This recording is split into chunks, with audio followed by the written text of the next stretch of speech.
Qui va gagner ce combat titanesque entre Goku et Superman? Autrement dit, qui est le plus fort entre le Super Saiyan et le Kryptonien? Si vous êtes pro-manga ou pro-comics, vous allez avoir des avis divergents. Mais essayons d'être objectifs et de regarder par rapport à des faits et des chiffres. Avant de commencer ce duel, rappelons rapidement les origines de ces deux personnages. D'un côté, Goku. Il est envoyé sur Terre pour fracasser des humains et devenir plus fort. Il fait une chute, perd la mémoire et en oublie sa mission.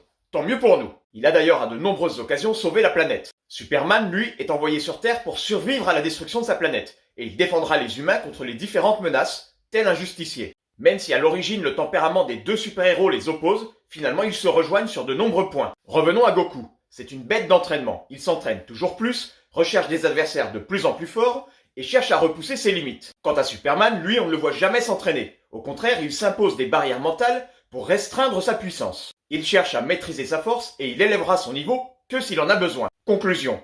Goku, par ses différentes transformations en Super Saiyan, accède à des niveaux de puissance supérieurs et repousse ses limites, alors que Superman a un pouvoir a priori infini qu'il bride en permanence. Maintenant les chiffres.